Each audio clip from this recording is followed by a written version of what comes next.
Welcome to Dreamy Vibes. Tonight, we travel back to the spring of 1908, to a quiet village on the southern coast of England, where the sea leaned against the cliffs, where rain whispered against old windows, and where a single letter delivered to the wrong person was about to cross an ocean and change two lives. Settle into a comfortable position. Let the day grow quiet around you. And when you are ready, let us begin. The letter that was never meant for Eleanor. The village of Bellweather had one main street, two churches, 3 respectable tea rooms, and a bakery that had been promising to improve its scones since 1896. At the bottom of the hill stood Ashford and granddaughter, booksellers and repairers. The sign had once read Ashford and Son. When Eleanor and Ashford inherited her father's place at the work table, her grandfather painted over the final word himself. The lettering leaned slightly downhill. So did most things in Bellweather. Eleanor was 27, patient with books, suspicious of umbrellas, and entirely unable to pass a window without checking whether a storm was coming. On the morning our story begins, rain silvered the harbour and tapped politely at the bookshop glass. Eleanor sat beneath a green shaded lamp, repairing a tired volume of poetry. Beside her, Barnaby the cat slept across a dictionary as though personally responsible for preventing the English language from escaping. The shop bell rang. Mr. Percival Finch entered in a coat the colour of weak tea. He was the tired postmaster of Bellweather. Retirement had relieved him of his official duties, but not, unfortunately, of his interest in everyone else's correspondence. "Letter for you," he said. Eleanor held out her hand. Mr. Finch did not give it to her. Instead, he examined the envelope. "Foreign stamp," he observed. "I can see that. Lisbon. I can read that too. Handsome writing." "Can handwriting be handsome?" "Certainly. Mine was considered dashing in 1864. At last, he surrendered the envelope. It was addressed to Captain Edward Wilkinson, care of Ashford's bookshop, Bellweather. Eleanor turned it over. "This is not for me." "A perceptive beginning," said Mr. Finch. "There's never been a Captain Wilkinson at this address."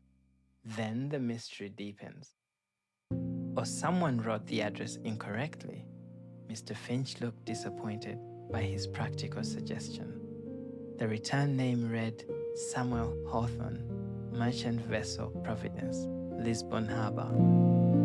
Eleanor placed the letter on the counter, intending to send it back unopened.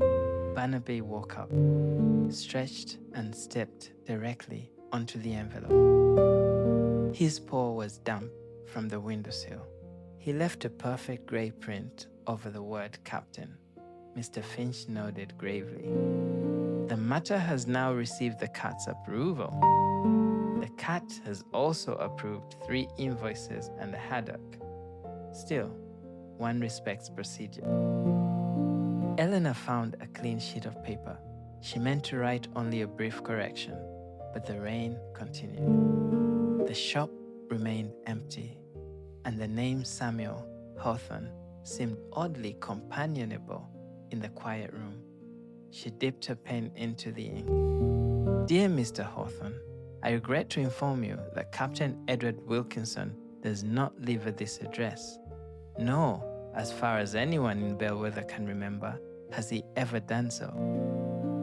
I am also not in possession of the 27 barrels of tea mentioned on the outside of your envelope. I do, however, possess 1 elderly grandfather, 1 opinionated cat, and approximately 4,000 books, none of which are seaworthy. Your letter remains unopened.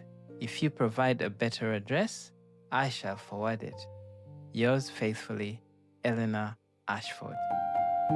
She paused, then added, P.S. The paw print is not part of the official postmark. Mr. Finch read the address she wrote on the new envelope. You have replied. I have corrected an error with a postscript. The postscript explains the cat. Of course. Mr. Finch tucked the letter into his bag. I am merely delivering the mail, he said. He wore the expression of a man who had just placed the first piece on a chessboard. 3 weeks later, the Providence rolled gently beneath a pale Portuguese moon. Samuel Hawthorne sat at the small desk in his cabin. He was 31, broad-shouldered, quietly observant, and more comfortable with a compass than a conversation. The sea made sense to him. It could be dangerous, certainly, but it did not pretend otherwise.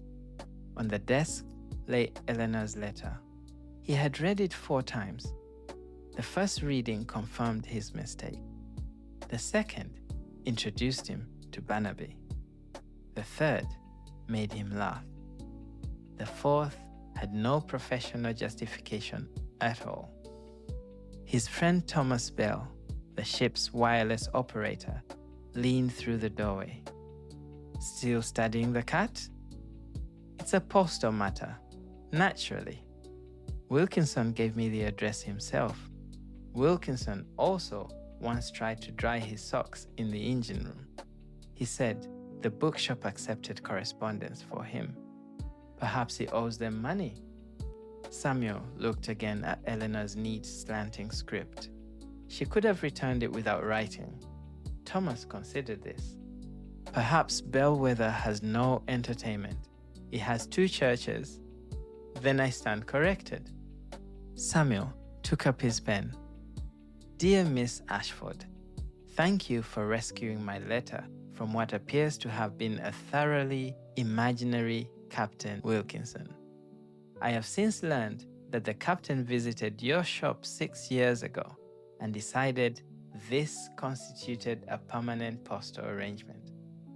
He also described your village as being just beyond Portsmouth, which is true only if one has a generous understanding of the word just.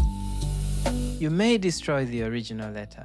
It concerns tea insurance and Captain Wilkinson's belief that arithmetic is a form of personal persecution. I am disappointed about the missing barrows, but your cat sounds considerably more interesting. The Providence sails for Tangier tomorrow. If Barnaby wishes to send further official markings, I shall receive them with respect. Yours sincerely, Samuel Hawthorne. He hesitated, then added, P.S. Are the scones in Bellweather truly as bad as Wilkinson claims? Thomas, still hovering at the door, smiled. A professional inquiry, huh? Entirely. About scones? Navigation requires reliable local information. Samuel sealed the envelope. Outside, the shop's cook shouted that breakfast was ready. A moment later, a girl swooped through the open portal, seized Samuel's toast, and vanished. Thomas watched it go. You navigate across continents, he said, yet a bird defeated you before sunrise. Samuel closed the portal. The bird had the advantage of surprise. The reply arrived on a Thursday. Mr. Finch delivered it at 9 minutes past 10. Although the post normally came at 11, he claimed there had been a favorable wind. Eleanor did not ask how wind had accelerated a man walking uphill. She waited until he left. Then she carried the letter to the work table. Barnaby immediately sat on it. "You are confusing involvement with importance," she told him. He purred. Eleanor read Samuel's letter twice. The line about arithmetic made her smile. The question about Bellwether scones made her reach for her paper.